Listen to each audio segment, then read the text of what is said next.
Opendoor has been in the news a lot lately, mostly because of price swings, warrant dividends, volatility, and everything happening on the stock market side. But this weekend, something far more important came out from Kaz Nejatian, something that goes way beyond stock charts or short-term moves.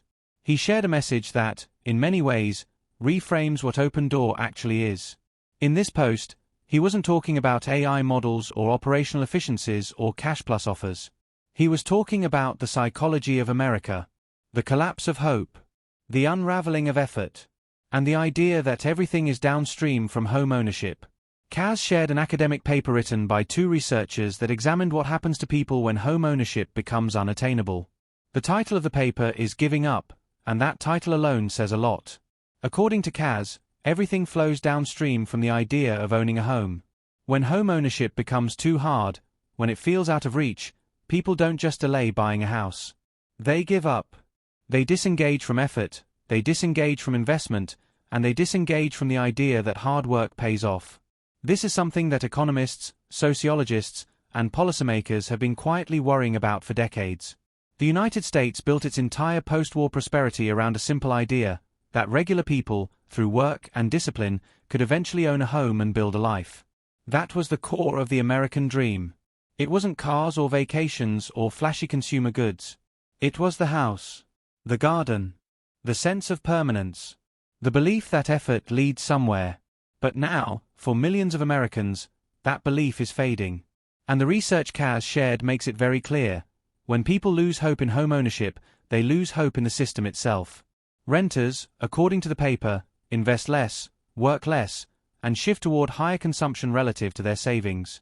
They take fewer risks that could benefit them later. And they disengage from behaviors that historically created upward mobility. Kaz summed it up bluntly. He said renters believe that working hard is only half as important as homeowners believe it is. And that gap in belief doesn't just affect individuals. It affects society at a macro level. If fewer people feel that effort matters, productivity drops, innovation drops, long-term investment drops.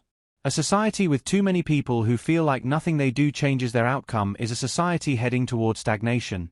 And this is where Kaz makes his boldest statement yet. He writes that Opendoor exists to stand atop a world that is making homeownership hard and to scream stop. That is not normal corporate language. That is not the tone of a CEO trying to sell a product. That is the tone of someone who believes his company has a mission, not in the cheesy marketing sense, but in the fundamental, structural sense. Kaz is framing Opendoor as a counterforce to an economic and cultural trend that is actively eroding the ambition and optimism of an entire generation. This is a huge shift in how investors, analysts, and the public should think about Opendoor. Because for years, people have brushed Opendoor off as a company trying to flip houses using algorithms. They looked at unit economics, read headlines about iBuying losses, and treated it like a quirky real estate experiment. But under Kaz, the narrative is evolving. This isn't just a transactional business. It's not just a marketplace. It's not just a technology layer sitting on top of housing. Kaz is saying that Opendoor is part of a larger fight, a fight to restore a psychological foundation that the entire economy depends on. When you put that in perspective, the recent AI developments, the new growth scoring system, the hackathon breakthroughs, and the cultural transformation inside the company all make more sense. These aren't just operational improvements designed to help the business become more efficient. They're pieces of a system designed to make housing more accessible, more predictable, and more attainable for people who are otherwise losing hope. Because if the friction in the system gets too high, and if people stop believing homeownership is possible, the consequences ripple outward across decades. Kaz's message about society airbrushing away reality ties into this too. When he talks about wrinkles and toys on the floor as receipts for a life well lived, he's making a broader point. He's criticizing the way modern culture tries to sanitize everything. People post perfect photos online. Real estate listings show staged living rooms. Social media feeds show curated success. And behind all that polish is a generation that feels further and further away from the things that actually matter: stability, ownership, identity, and roots. The idea of home ownership isn't just a financial milestone. It's a psychological anchor. You can see why Kaz is leaning into these messages. He's essentially saying that Opendoor is trying to cut through the noise, the bureaucracy, and the growing despair. The company isn't promising that every home will be affordable. It isn't promising that it can fix interest rates. But it is promising liquidity. It is promising speed. It is promising transparency. And it is promising a pathway that feels frictionless at a time when the traditional housing market feels broken. And that brings us to the current moment. Opendoor has been building out AI valuation models that reduce the need for in-person assessments. They've been working on cash plus offers that give sellers more control and predictability.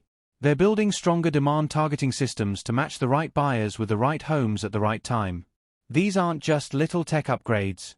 They're the infrastructure needed to rebuild confidence in a housing market that has become slow, complicated, and discouraging. The paper Kaz shared talked about the generational fallout of declining affordability. It warned that younger generations are consuming more and investing less because they don't see a path to owning a home. That shift in behavior compounds over time.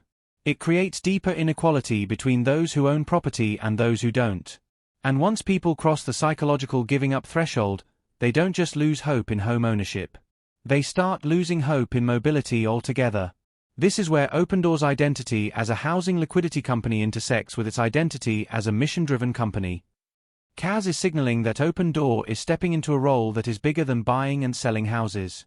It's stepping into the role of preserving mobility, preserving hope, preserving the belief that the system still works for regular people.